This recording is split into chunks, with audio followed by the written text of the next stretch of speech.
Entonces, el trabajo y la coordinación de los objetivos que nosotros propongamos o de lo que busquemos con este grupo de pacientes en particular depende mucho de lo que logremos hacer en cuanto a comunicación.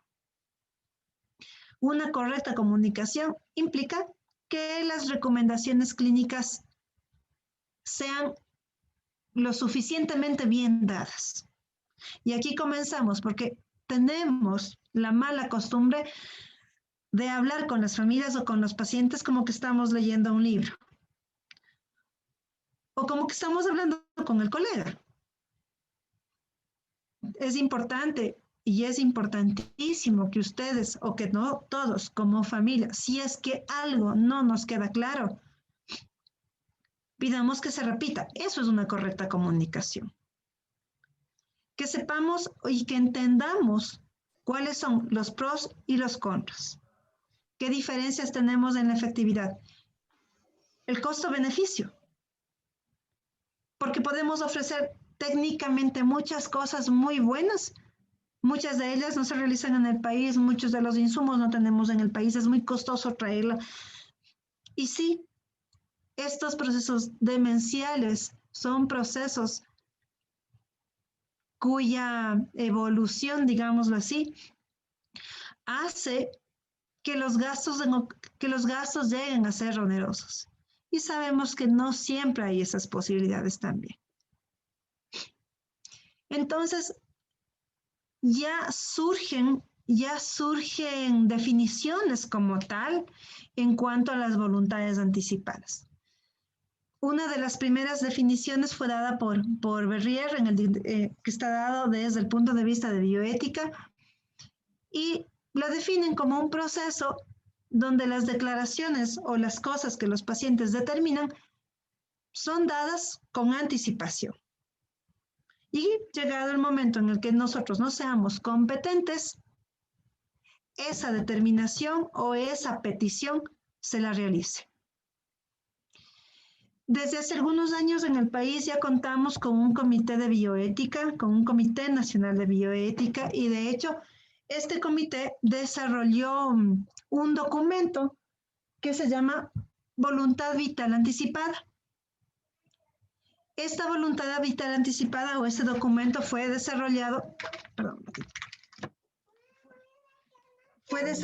por el padre Alberto Redael y por la doctora Anabela Cifuentes, y ellos pudieron crear un documento. Lastimosamente desde la parte jurídica no se ha podido hacer que esto ya entre en vigencia y entre en vigor. Y maneja una definición similar. Es decir, son documentos escritos en los que una persona capaz manifiesta anticipadamente su voluntad de oponerse a la aplicación de tratamientos fútiles, es decir, cosas que en este paciente sabemos que no son útiles y que no van a prolongar su vida y que de igual manera tienen riesgos. Estos deben darse en forma competente, voluntaria, ese es uno de los requisitos, consciente y siendo mayores de edad, es de acuerdo a la legislación del país, mayores de 18 años. ¿Cuándo es útil el documento de voluntades anticipadas? Cuando yo sé que tengo o que estoy cursando un proceso incurable o cuando tengo una enfermedad que está en terminalidad, cuando mi diagnóstico de la enfermedad es en terminalidad o finalmente esta enfermedad llegó a un punto que ya no hay retorno. Cuando tenemos situaciones en las que los pacientes están en coma, que cursan con enfermedades paralizantes y cuando hay estados vegetativos persistentes. Cuando tenemos una afectación cerebral irreversible. Cuando tenemos procesos como inmunodeficiencias graves, enfermedades degenerativas del sistema nervioso, enfermedad de Alzheimer, y cuando finalmente digo, si yo tengo algo de esto, o si yo llego a tener un accidente muy severo y mi vida corre riesgo, y es peor la condición en la que yo puedo quedar, yo no quiero reanimación cardiopulmonar. ¿Sí? ¿Y quiénes intervienen en este proceso? Para cualquier toma de decisiones, volvemos a esto. Mire, es importante la relación médico-paciente y la información que recibamos. Interviene indudablemente el paciente, es el principal actor. La familia, el cuidador y el equipo de salud. Y el equipo de salud refiriéndonos a todas aquellas áreas que sean parte del cuidado del paciente o que sean parte del núcleo. ¿Y cuál es la intención de ellas? Que proporcionemos control de los síntomas al final de la vida y que aseguremos que lo que el paciente pidió sea respetado y sea realizado. Entonces, ¿a qué nos referimos desde este punto? Referimos a que es importante proteger la autonomía, es decir, lo que yo conscientemente decidí. Esa es mi autonomía. Y esto no implica que si yo tengo alguna enfermedad que no va a poder ser solventada curativamente hablando, yo no pueda recibir o yo no sea candidato a recibir cuidado paliativo. ¿Sí? Es decir, que este paciente pueda tener un proceso de muerte digna, recibiendo todos los cuidados para el control de los síntomas que su enfermedad hagan que se presente en el transcurso y en la evolución de la misma. Pero también ese detalle es importante. Yo puedo revocar o puedo decir finalmente, esto quiero que se haga, esto no quiero que se haga. Es decir, yo puedo cambiar de opinión en cuanto a las decisiones previas que haya tomado. ¿Cuándo se hace esto? ¿O cuándo los pacientes suelen tomar estas decisiones? Cuando eventualmente hay tratamientos que puedan ofrecernos algo mejor, que nos puedan ofrecer el mantener una mejor calidad de vida durante el desarrollo de la enfermedad. ¿Sí? El objetivo principal de este documento es que se respete la autonomía y la dignidad humana. ¿Qué otras cosas también pretende este documento? Que yo tenga un proceso de muerte decente y racional. Que el equipo, que la familia, que los cuidadores conozcan lo que yo deseo y qué espero yo de mi proceso. Es importante también reconocer la vulnerabilidad y la vulnerabilidad para todos estos participantes, para el paciente, para la familia, para el equipo médico, porque el equipo médico también puede sentirse en algún momento agotado. ¿Para qué también es importante esto? Porque de esa forma disminuimos el miedo y la angustia con respecto al proceso de muerte. Porque también evita que interpretemos lo que yo pedí.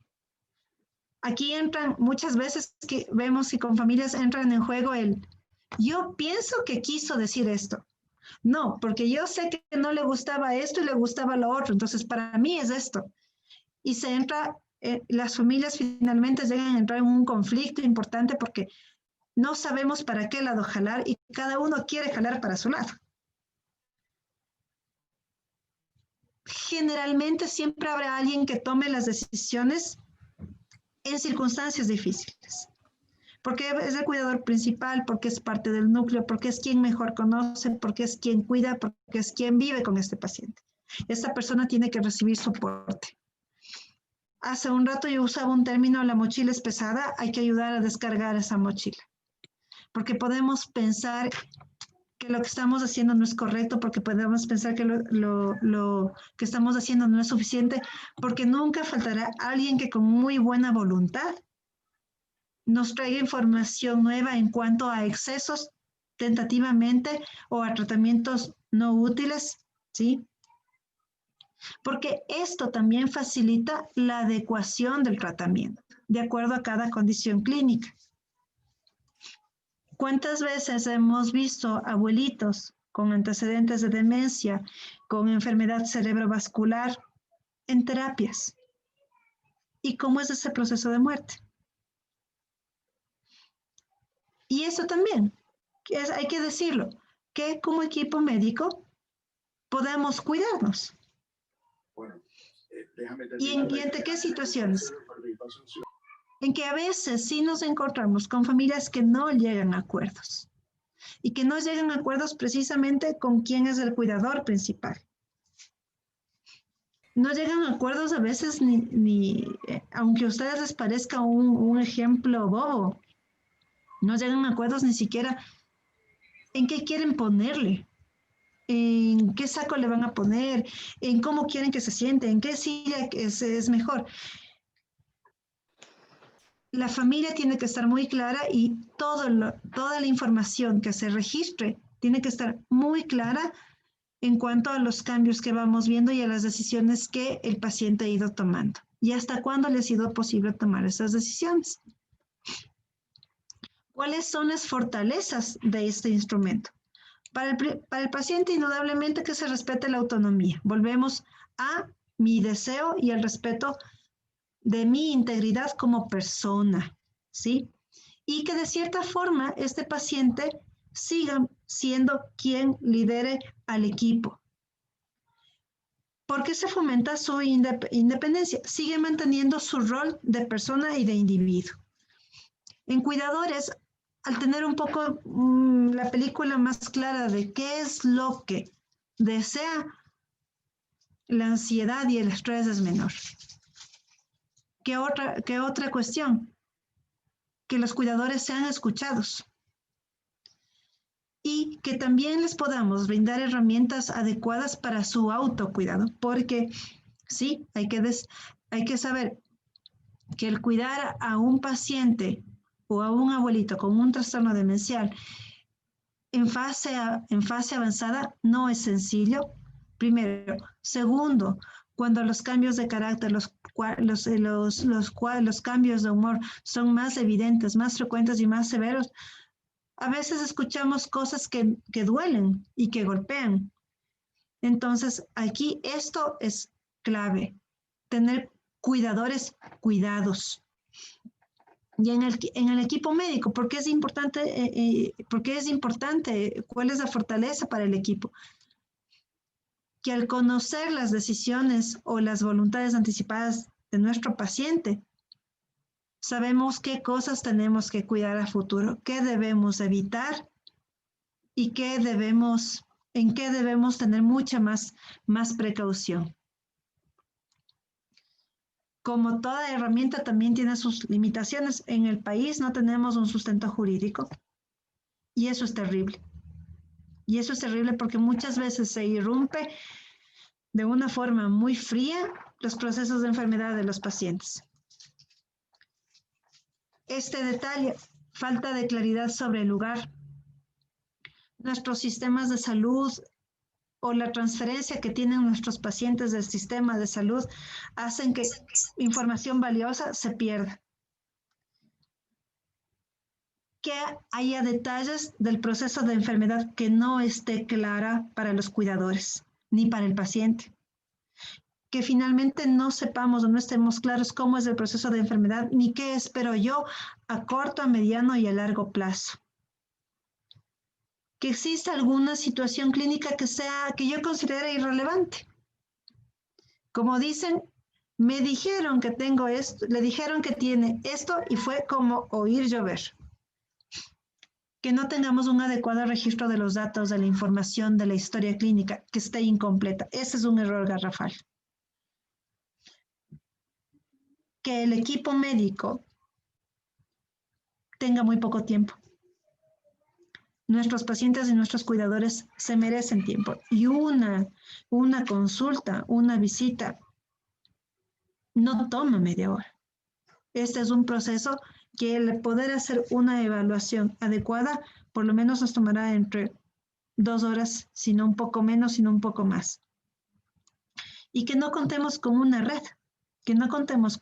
red, que sepa con claridad qué es lo que pasa o simplemente que haya discordancias, que haya desacuerdos.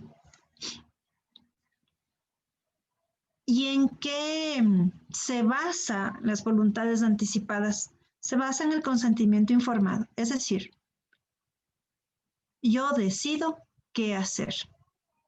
Y esto es importante, sí, porque esto es un derecho universal.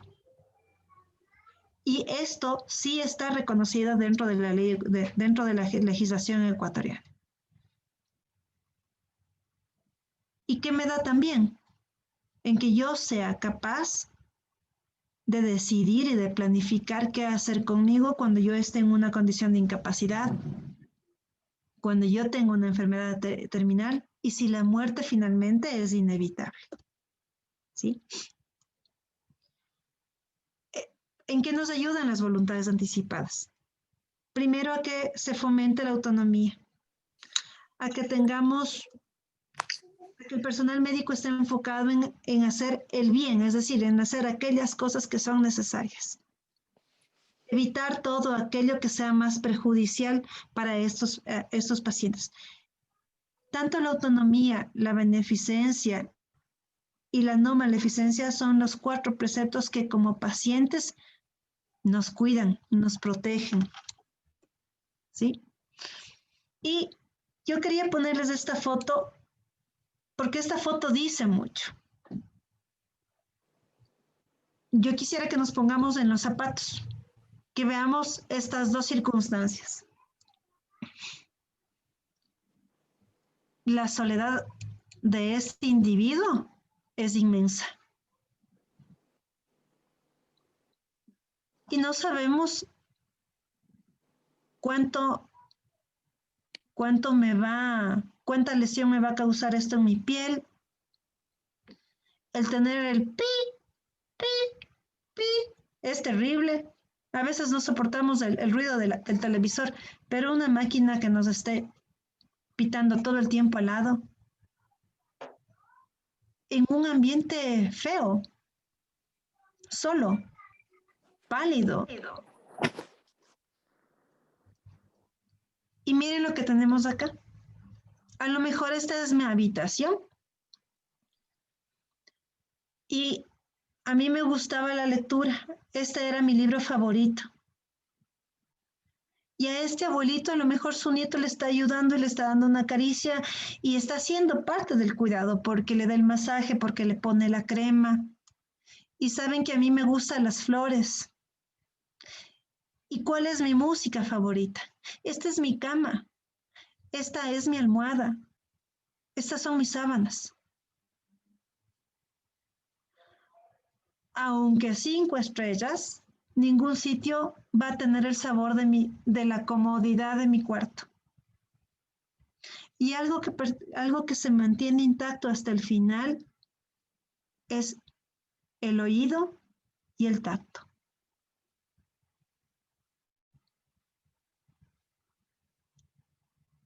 Les invito a que piensen un poquito en esto. Porque sabemos que técnicamente una sonda de alimentación no va a prolongar la vida. Eso lo dice la literatura, eso lo dicen los libros. La hidratación, lo que van a hacer la hidratación en estas instancias es que yo me hinche más, es que mi piel se lesione, es que yo tenga escaras, porque aquí no hay nadie que me mueva, porque aquí no hay nadie que me ponga la crema, porque aquí no hay nadie que me hable. Y algo que tenemos que precautelar es que yo tenga estímulo hasta el final. Y eso es el estímulo. ¿Sí? No sé si es posible, quería compartirles un video chiquito. Claro que sí. Sí, Adelante. entonces les dejo de compartir el PowerPoint.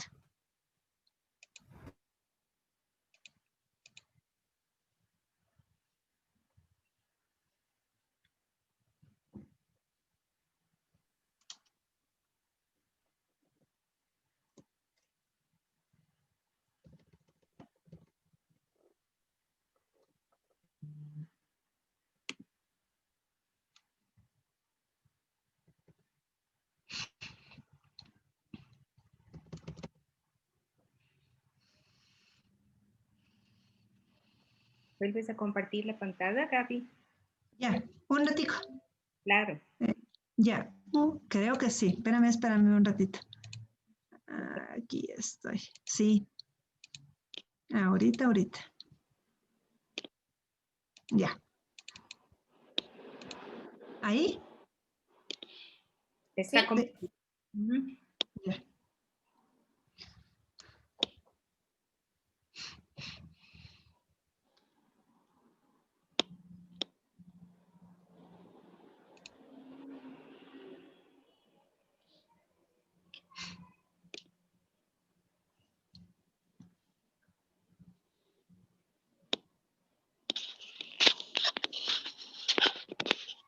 El sonido.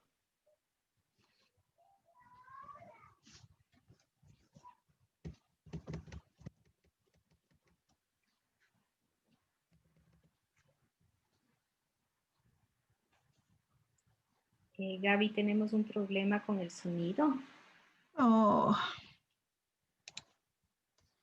Em, Pero quizá podríamos compartir en el chat el link ya. para que puedan mirar. ¿Te parece? Ya. Sí. Debe compartir con audio el video. Le, Gaby, le, comparte como audio el video, por favor. Eh, tienes que accionar tu micrófono, Gaby, también, por favor. allí. Ahí estás, ahí te escuchamos. Ya. Espérenme, voy a intentar, ¿ya? De acuerdo, creo que todos estamos esperando, así que no te preocupes. Perdón.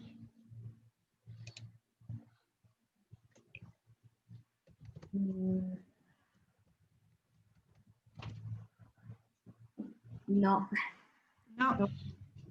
Ya. yo creo que la mejor opción es que tú nos envíes el video, Ya. el compartir, podríamos Ya, buscar. ya les mando. Ok, Ya. Entonces, solo les invito a que piensen en, en qué representa para mí calidad de vida. ¿Y qué es lo que representa para mi abuelito calidad de vida? Probablemente no es lo mismo, mas sin embargo, lo que él deseó prima por absolutamente todo. Aún con todos los años, aún con todos los trastornos cognitivos, aún con toda la desorientación, sigue siendo un ser humano, sigue siendo un ser íntegro y sigue siendo un hombre que tiene capacidad para decidir y que hasta el último momento de su vida juega un rol importante. Y en ese sentido también hay que reconocer a la vida, pero también reconocer a la muerte como parte del proceso. Y va a haber cosas en ese proceso que nosotros no las vamos a poder cambiar, aun cuando tengamos todo esto. Eso era lo que tenía para compartir con ustedes. De antemano, Mapi, quería agradecerles por permitirme estar esta tarde con todos y hablar de un poquito de cosas que nos confrontan. Así es, Gaby, un tema difícil de hablar, ¿no? Pero muy importante que se lo aborde. sí, Sí. muchísimas gracias, Gaby, por tu presentación. Realmente es un tema que es complicado de conversar, pero es un tema necesario de hacerlo. Creo que al mirar la última diapositiva, todos pensamos cómo queremos hacer ese tránsito final, ¿no? Queremos hacerlo. Muchas gracias, Gaby. Creo que hay mucho que pensar, mucho que reflexionar.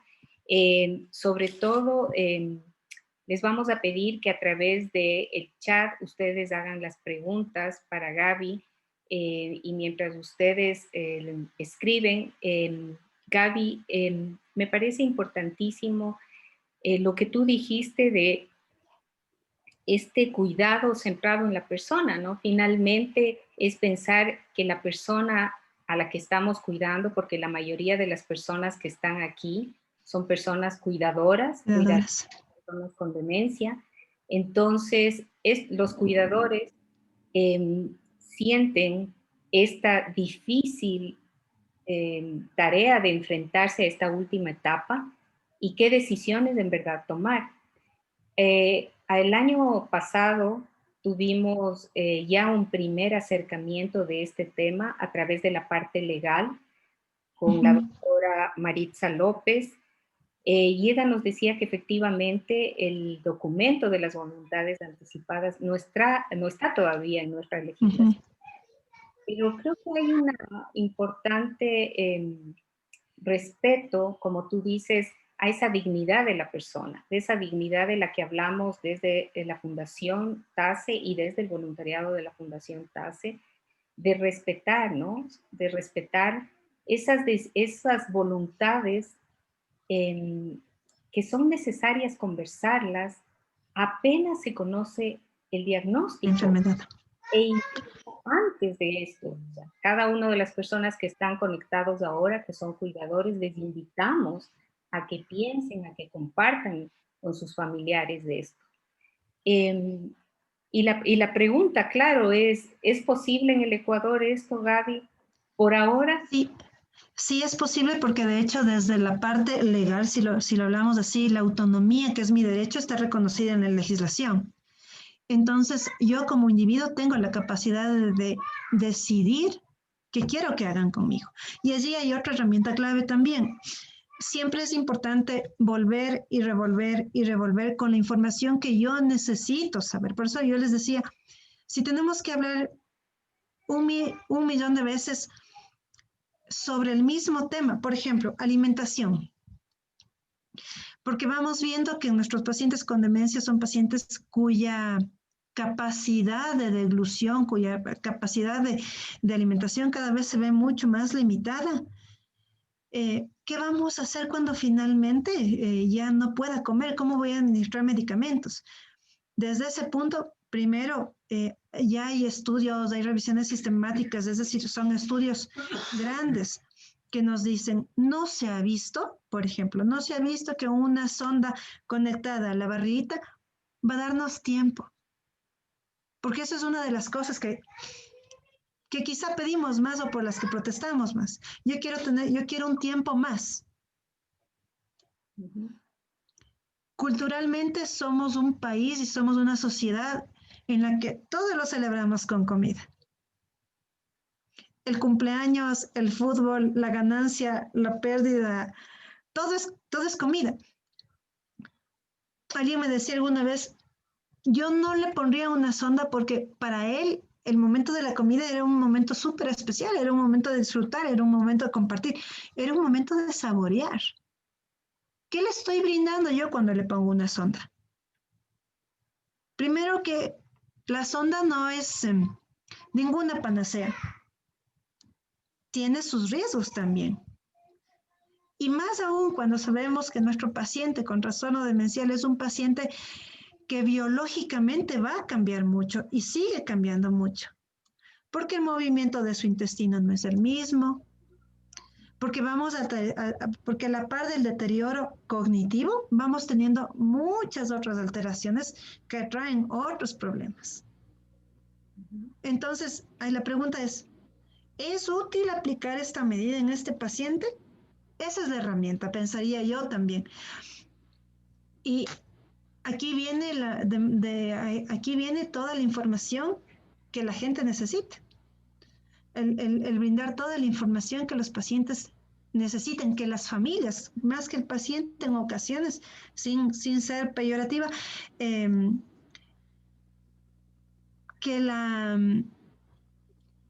que toda la información que yo como familia, como cuidador, necesito tener de la mano. Así es, Gab. Tenemos una pregunta que dice Patricio Peñafiel, cuando la persona enferma no puede decidir qué hacer, y hoy ya no puede hacerlo, evidentemente, ¿qué hacer como familia? ¿Qué hacer como familia? Allí es muy importante valorar el pronóstico vital en función de la capacidad funcional del paciente y del deterioro que va teniendo y cómo está yendo este deterioro. ¿Sí? Y volvemos nuevamente a la reevaluación. Entonces, este es un paciente en el que está sometido a una reevaluación constante y el apoyo y el soporte que el equipo dé a la familia es importante. No solamente el equipo desde la parte médica, sino también de la parte psicoterapéutica. Porque aquí viene otra cosa. Todos estamos viviendo un duelo anticipado. Porque no solamente estoy viviendo la pérdida de la persona que ya no tengo conmigo, porque ya no tengo lo que esa persona me daba. Ni siquiera tengo las cosas que esa persona podía hacer. Pasar la papilla, dar 2 pasitos. Entonces vamos viendo que funcionalmente se va mermando más. Y a veces aún con todo el arsenal terapéutico en cuanto a fármacos que tengamos encima. De nuevo en la balanza. ¿Cuál es el objetivo de dar esto? ¿Por qué sí? ¿Por qué no? Y allí prima una cosa. Pastillas, por ejemplo. Dejamos un tratamiento terapéutico a base de pastillas. Cuando yo sé que tengo un paciente que tiene riesgo para deglutir, es decir, que tiene riesgo para tragar, ¿a qué precio? Para que en una semana nos haga una neumonía por aspiración y eso complique mucho más su cuadro y su pronóstico. Entonces, esta reevaluación es constante. Y por allí veía yo algún comentario que decían, al final de la vida evitar dolor, no únicamente evitar dolor, porque cuando nosotros evaluamos a los pacientes, cuando nosotros evaluamos a nuestros abuelitos, no solamente tenemos paciente que tiene un trastorno demencial, sea por Alzheimer, sea vascular, es un paciente que muchas veces tiene otras comorbilidades de base. Es hipertenso, tiene algún problema pulmonar, hay algún problema renal. Entonces, miren, las cosas se van sumando. Y yo no puedo tener fijación únicamente en una cosa. Mis objetivos van siendo un poco más amplios y las necesidades que este paciente va teniendo van siendo más grandes. Porque vemos pacientes con trastorno demencial, con dificultad para deglutir y muchas veces, o incluso ya no es posible deglutir y seguimos manteniendo tratamientos que son inútiles.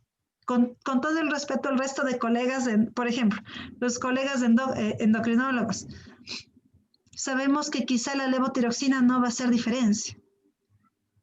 Entonces vamos a llegar a un momento en que vamos a tener que decir, alto. Alto. Esta ya no me es útil porque no me está provocando ni me está generando ningún cambio en beneficio. Al contrario, yo tengo un riesgo sobreañadido. Y allí es cuando probablemente ya empezamos a hablar de cuidado paliativo con mucha más intensidad.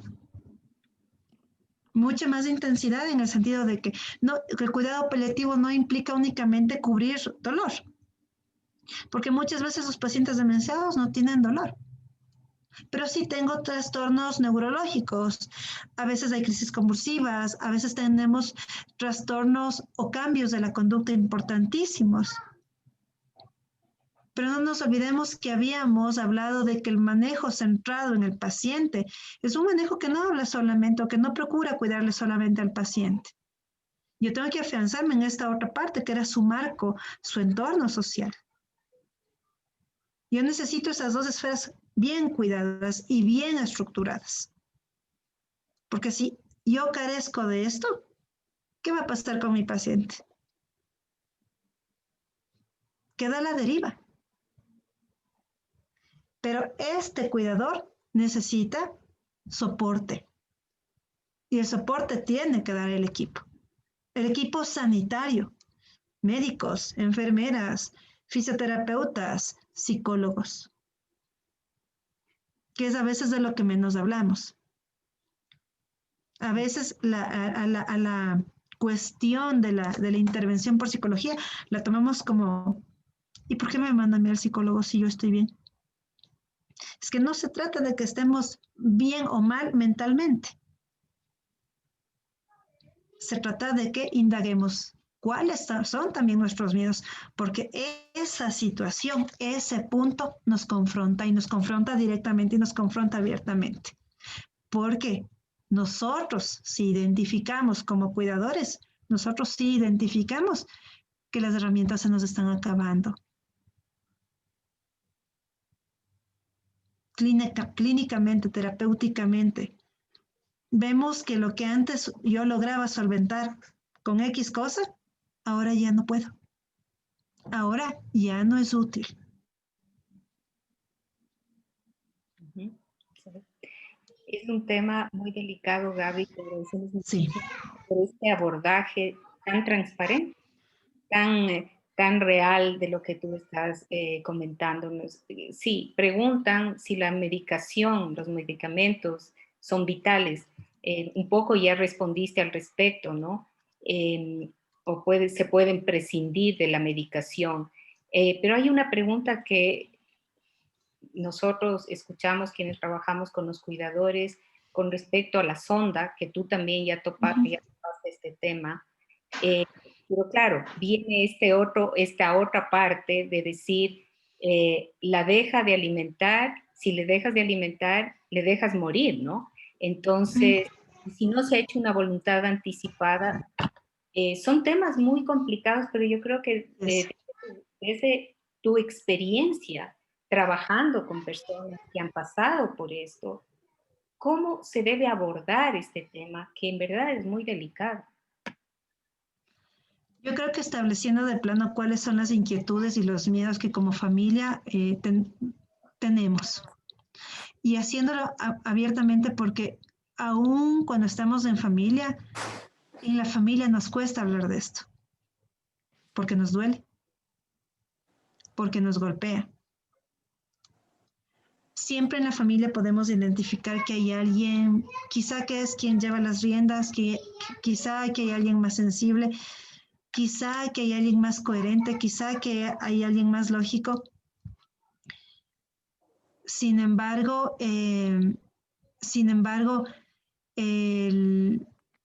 estas cosas son temas de las que hay que ir hablando. Por eso siempre es importante ir hablando de la evaluación, de la reevaluación que hagamos en actividades de la vida diaria, en actividades de la vida cotidiana. ¿Qué dependencias ha aumentado? ¿Qué cambios vamos teniendo? ¿Sí? ¿Por qué hablábamos, por ejemplo, de las ondas? Porque vemos muchas veces que aunque a nuestros pacientes les demos el mejor suplemento nutricional, no vemos mejoría en la masa muscular. Y es que aquí viene también otra cosa. Desde el punto de vista gerontológico, sabemos que el proceso de envejecimiento también tiene un componente inflamatorio. Y esto también genera un desgaste importante. ¿Cuáles son los miedos? ¿O qué suele pasar con frecuencia? Es que el abuelito de casa tuvo una crisis, se enfermó, hizo un ingreso, estuvo en el hospital, le dieron el antibiótico, logró recuperarse del proceso infeccioso, pero salió muy flaquito. ¿Pero por qué salió muy flaquito? Si le daban de comer bien, si él sí comía bien. Le veo más cansado. Y vamos viendo también que cada condición y que cada momento de crisis es diferente. Vamos viendo que cada momento de crisis trae más cambios. Trae más cambios en alimentación, trae más cambios en movilidad.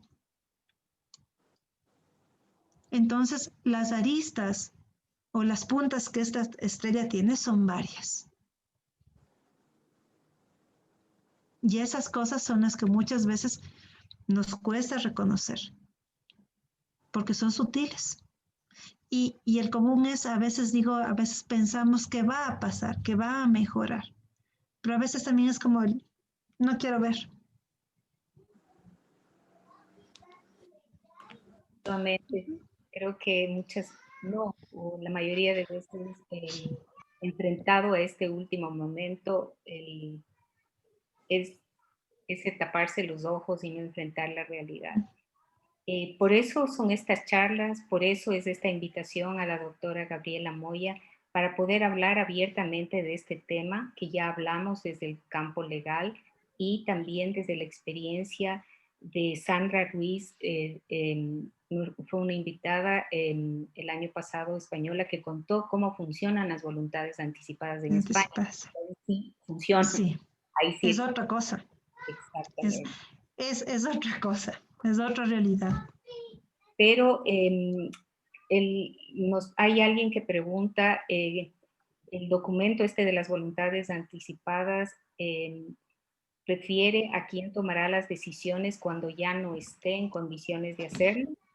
Es una de las cosas que se plantea, perdón Mapi que te interrumpa, es una de las cosas que se plantea, que yo designe a alguien de mi núcleo, de mi entorno, que sea quien tome las decisiones en función de lo que yo he anticipado, he aperturado, o hay abuelitos que dicen que sea X persona, sabrá hacer lo mejor para mí. Eso también es uno de los planteamientos que hacen las voluntades anticipadas. Perfecto, muchas gracias. Muchas gracias, Gaby, por esa aclaración también. Nos preguntan si este documento tiene que ser notarizado.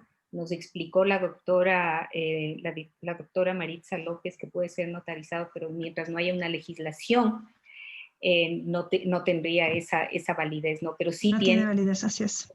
Pero sí tiene esta validez desde el punto de vista ético y moral en la familia, ¿no?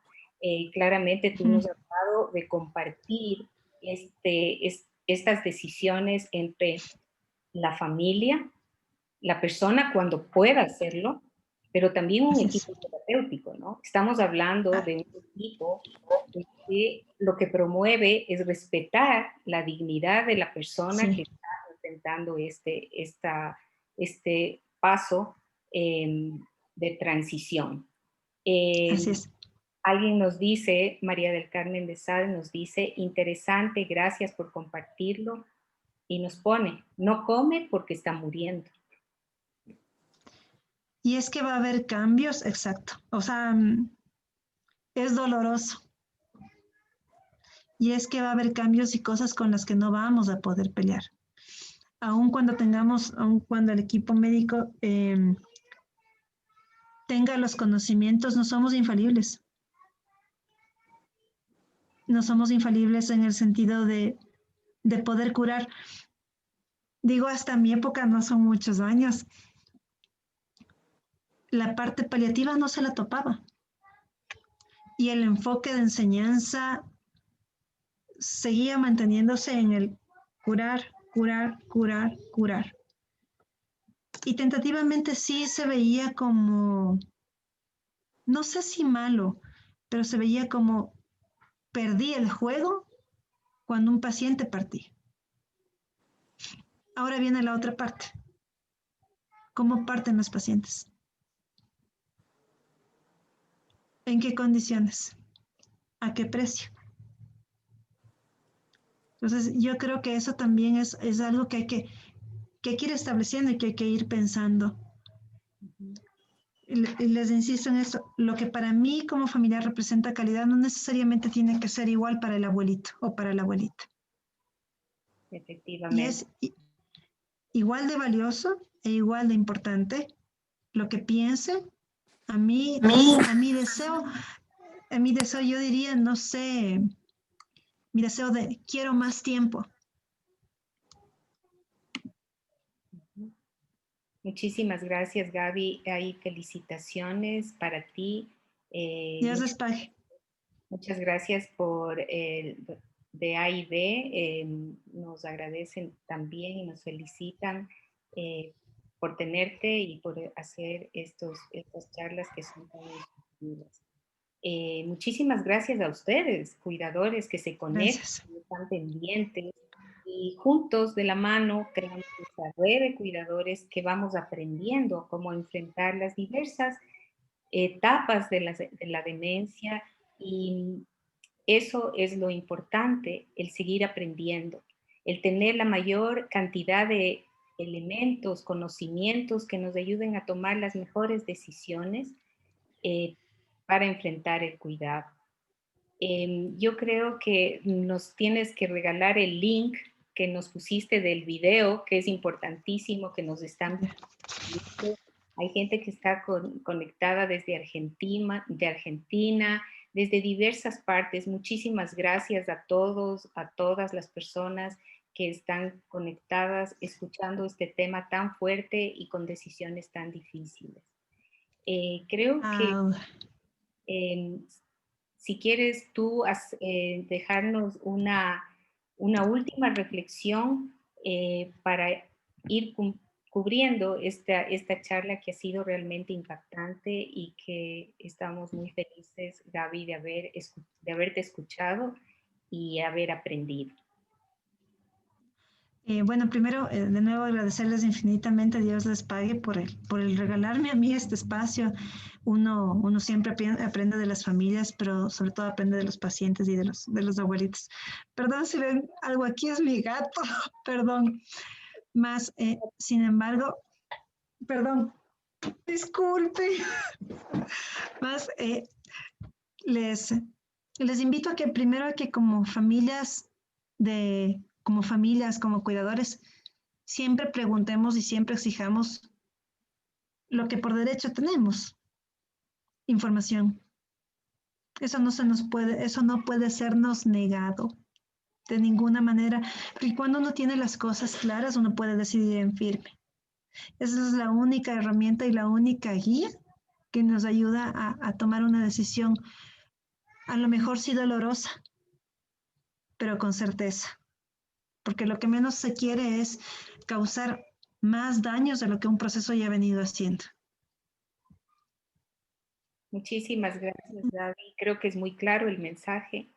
Conversemos, hablemos de esto, que es necesario hacerlo. Te dan muchas gracias. Tenemos gente que está con Gracias. diversos países. Muchísimas gracias a todos por conectarse, por estar ahí. Queremos recordarles, ya Gaby compartió el link, está ahí. Por favor, lo pueden copiar y abrir para que ustedes puedan mirar este video que Gaby quería compartir con nosotros.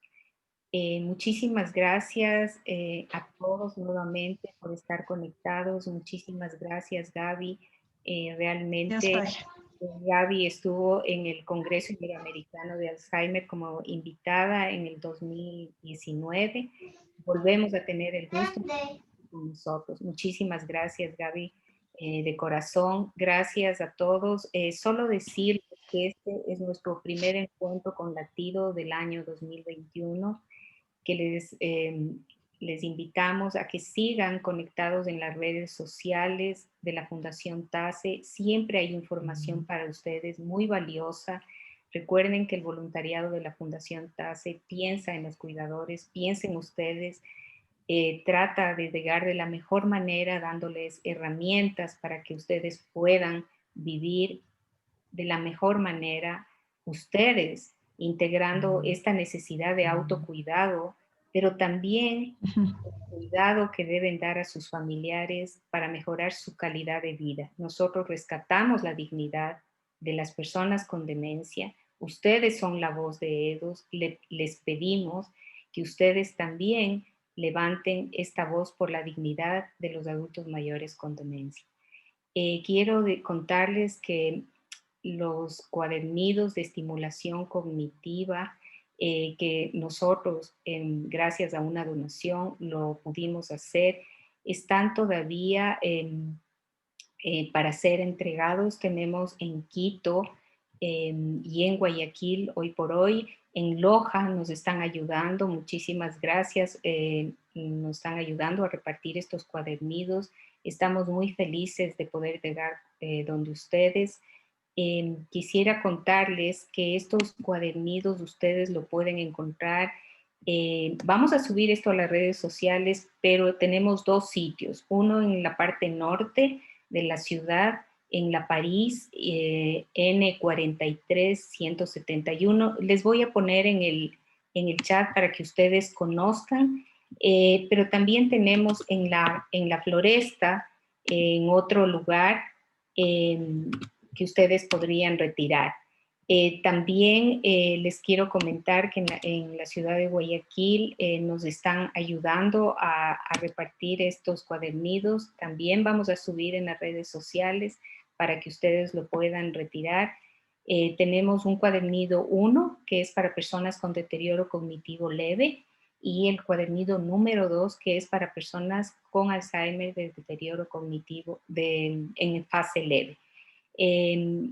Muchísimas gracias nuevamente. Vero, si tú quieres dar las palabras finales para poder cerrar nuestro primer encuentro con Latido de nuestra parte y de parte del voluntariado de la Fundación TASE, les agradecemos muchísimo, de verdad, por estar conectados. Como siempre, recuerden la importancia que ustedes integren a su propia vida su propio cuidado. Hablen de las voluntades anticipadas. Es importante, es necesario. Conversen cuando se enfrenta en familia, cuando todos estamos en la misma línea de respetar la dignidad de la persona a la que cuidamos, podemos hacerlo. Muchísimas gracias con todos. Vero, por favor, adelante. No, muchas gracias y ratificar lo que dijo Mapi, que la verdad es que nosotros podamos extender la labor que hacemos también depende de la comunidad que se nos una y que comparta la información de las charlas. Gaby, muchísimas gracias, una charla muy interesante. Te agradecemos mucho porque también los profesionales hacen que nos agreguen valor y que podamos agregar valor a la comunidad en temas que a veces son difíciles de abordar, pero que son importantísimos. Así que nada más, desearles que tengan un excelente año, aprovechar y pues que estén pendientes de las redes sociales nuestras, que ahí comunicamos todas las charlas y eventos que son de interés para ustedes. Así que mucha suerte, muchas gracias a todos. Una buena noche. Gracias. Hasta la próxima. Gracias, Gaby. Igual. Gracias a Gracias. todos. Gracias.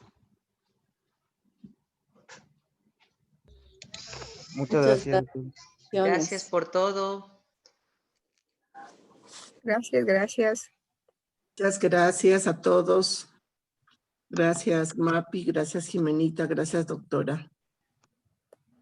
Excelente tema, muchas gracias. Gracias.